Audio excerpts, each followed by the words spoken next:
CPR रुग्णालयातील औषधं आणि वैद्यकीय साधन सामुग्री खरेदीत मोठ्या प्रमाणात भ्रष्टाचार आणि गैरव्यवहार झालेत।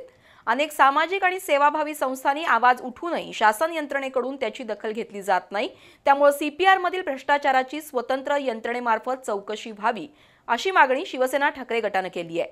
दरम्यान भ्रष्टाचारात सहभागी असणाऱ्या एका अधिकाऱ्याला नवी कोरी चारचाकी गाडी मिळाली आहे असा खळबळजनक आरोपही यावेळी करण्यात आला। सीपीआर मधील कारभार विविध कारणांनी वादग्रस्त आहे। विशेषतः कोरोना कालावधीत झालेल्या वैद्यकीय खरेदीमध्ये काही अधिकाऱ्यांनी मोठा ढपला पडल्याचं बोललं जातंय। त्याला राजकीय वरदहस्त असल्यानं संबंधितांवर कारवाई होत नाही असा आक्षेप आज शिवसेना ठाकरे गटानं घेतला।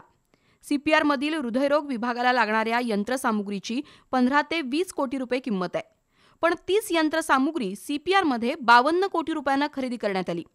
त्याचं बक्षीस म्हणून एका अधिकाऱ्याला नवी कोरी चारचाकी गाडी भेट म्हणून देण्यात आली असा आरोप जिल्हा प्रमुख संजय पवार यांनी केला। त्यामुळे उपजिल्हाधिकारी विवेक काळे चक्रावून गेले। दरम्यान ही खरेदी प्रक्रिया चुकीच्या पद्धतीने एका खासगी ठेकेदारामार्फत राबवली गेली।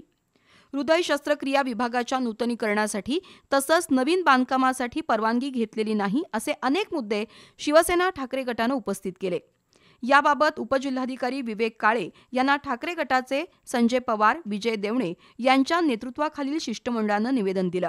त्यातून सीपीआर मधील भ्रष्टाचार गैरव्यवहाराची स्वतंत्र यंत्रणेमार्फत चौकशी व्हावी, अन्यथा ठाकरे स्टाईलनं आंदोलन छेडलं जाईल असा इशारा देण्यात आला।